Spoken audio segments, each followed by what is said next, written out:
Thank you for joining me for another episode of Forgotten Gear Restoration. We're going to be tackling the Sound City L100W Mark III. A nice little creation of Dave Reeves before he exited the company.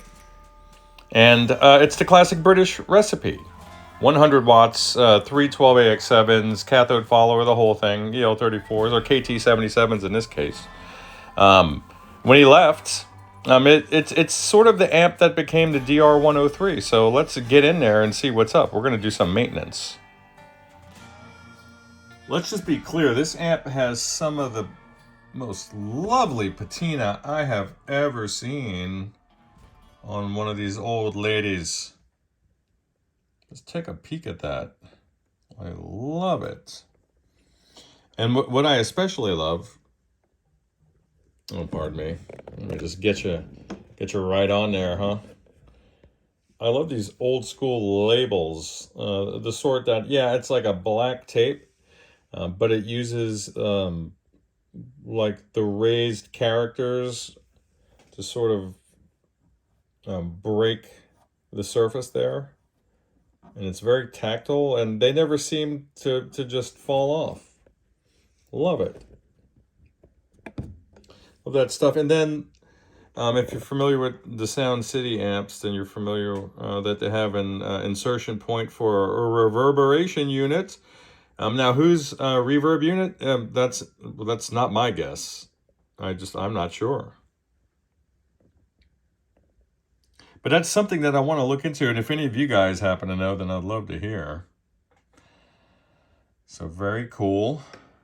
Let's get this rear panel off and see what lies within. All right, here we go. Now, I know there are KT77s in here, but that's about all I know. There's some JJs, that's nice. I can't wait to clean this thing up. I just have a thing about doing the little scrub downs, and this one's going to be fun. There's some beautiful old partridge iron here, and a similar layout that you would expect from one of these guys, or one of the high watt variants. This is beautiful build quality here. I like it. So let's get this chassis out of the box, and then we can get to work. We'll see what needs to be done. I know the owner wants me to pay special attention to the tube sockets. Perhaps there's some need for cleaning and retensioning. Same thing with the pots. Maybe the preamp tubes are suspect, but we don't know anything yet. Let's get in here, and then we'll get going. And what I love about these is I love the fact that you can use the tops of these transformers as a stable base. If you want to work that way, you can do it. So stand by. So here's the bottom. I don't know which way this is supposed to be oriented. Is that an N or an R? I can't tell which way the orientation should be. But maybe, or is that a K right there? Just inverted? Is that Hank? Who knows? Who knows who this was? I'll ask you, buddy. I'll ask you who that was. But just taking a peek in here, I can see what looks to be maybe a Sprague Atom back in there. And then another brand that I can't discern at the moment. So I know that at least in the 90s, this thing has been serviced. So let's take a peek inside. Let me get it out. And then here's what I'm doing. I'm going to remove the chassis this way. You want to be careful, and you want to make sure if you're going to lie it face down or lay it face down, that you're not going to create a situation where you're putting pressure on the potentiometers through the knobs or switches.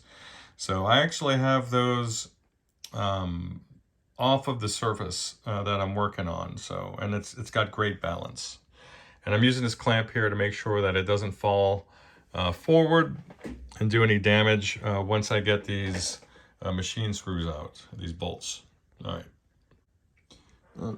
Very nice. It looks like the thrust of the service was actually completed in a more contemporary time frame.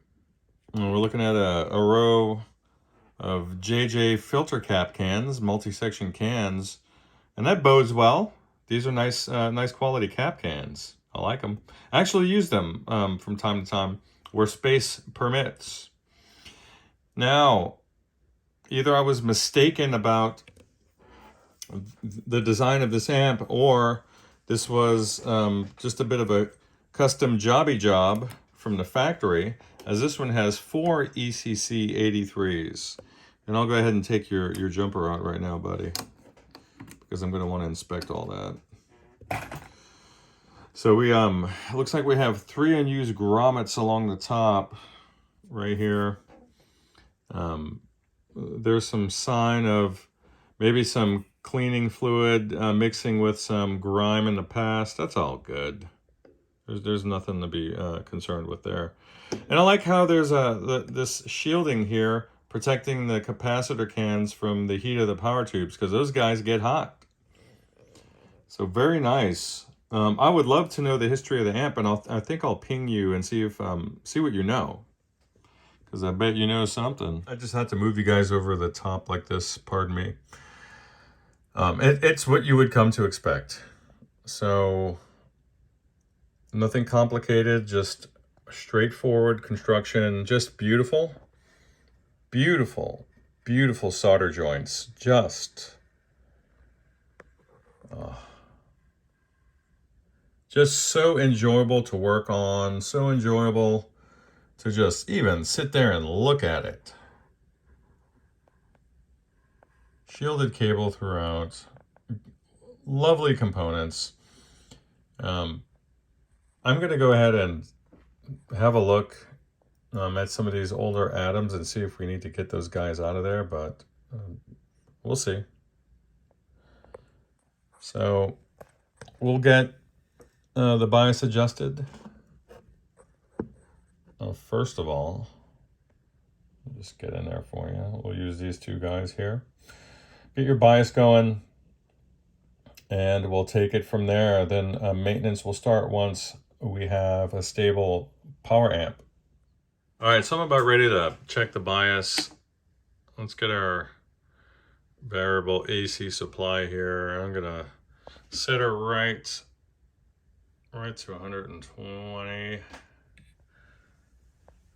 We want to make sure that we're not adjusting bias when the wall voltage is, say, at 110 or 115. It's gonna rise. So let's just err on the side of caution. Alrighty, so initial power up on the current limited supply. I'm not going to be concerned about any readings here for the moment while I'm powering up. I'm only going to be observing the bulb, but I want to make sure there's no short before I start my work. So you're going to get some erroneous readings there. Whenever you power up under a current limited condition, when these little meters go to boot up and initialize, you're going to only get one that's going to display the plate voltage, then the other one won't. You'll only get maybe current at the bottom, and then in other cases you'll just get the voltage on one and then not on the other. So you don't know what it's going to do. It's just not going to give you the full display, but we don't need that right now. And then I got a quick flash from the bulb as these caps start trickle charging. That's settled down.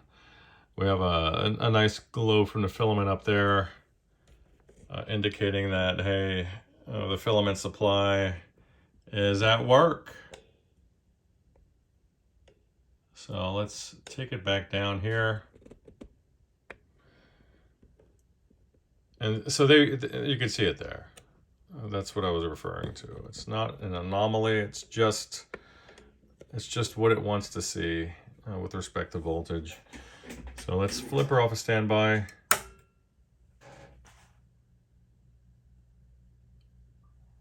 All controls are at 0. There's just some light 120.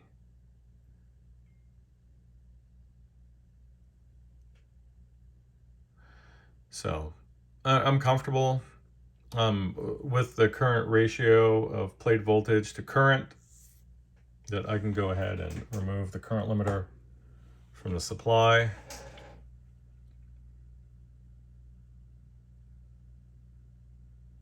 and there's a little more prominence to the background noise.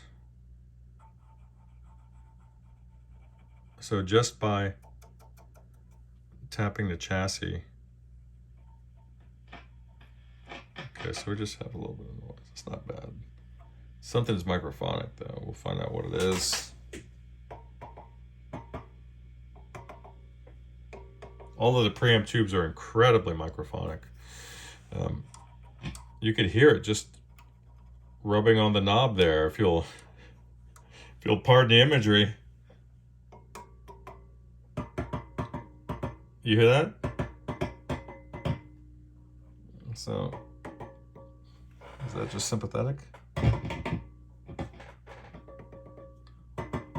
So I'm guessing one of these is obviously the phase inverter. It's on the opposite side of the inputs.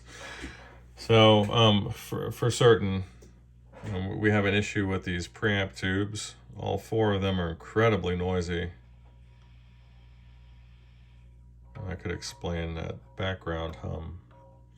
Now, I'm gonna reboot everything so I can see the plate voltage on the other guy. I'm assuming it's about the same, but let's not make assumptions. Okay, so watch what happens now. Under no current limited conditions, we should see a proper boot up sequence, and we do. So, going back to the actual measurements, 470 plate volts on a KT77, you want to see around 35 milliamps to put you around 65% max plate dissipation.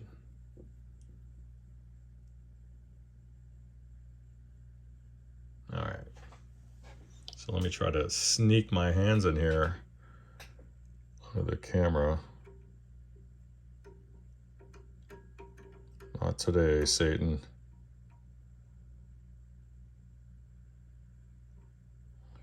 Not today, Satan. I'm going to need another tool. This driver is a little too wide. Stand by. Okay, hopefully this will do it. It is nerve-wracking.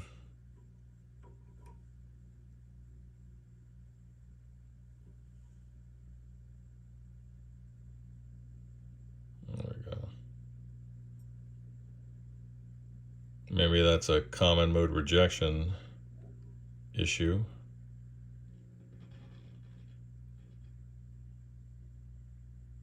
It is. You hear that? When your tubes aren't perfectly matched, sometimes you can actually, given the ability, you adjust them and you can actually dial out some hum.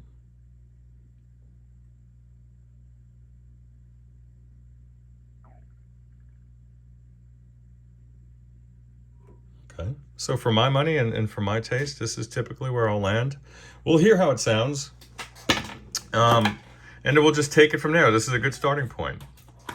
Shouldn't hear much of a difference moving it up or down 5%, but maybe we can. So we're going to find out. Now, let me address, I'll address the pots, the jacks, and the sockets, and then I'll take some, because I just want to go in a little bit different order because I just do this day in, day out. I need to switch it up. And then I'll take some ripple measurements on these cap cans, and we'll check out how those how the cathodes look. We'll take it from there. We'll measure those. I mean, we're not, if we have to replace a resistor, we certainly wouldn't be the first ones to do it, or I wouldn't be the first one to do it. They have a few that have been replaced, but just an outstanding job. The prior tech did a really good job. I don't see any tack soldering from where he was. No excessive use of solder. What else can I say? 100 microfarad on a bias supply is a little excessive. I'll take a look at it, and we'll move in one direction or the other. We may end up keeping it. So, all right, stand by.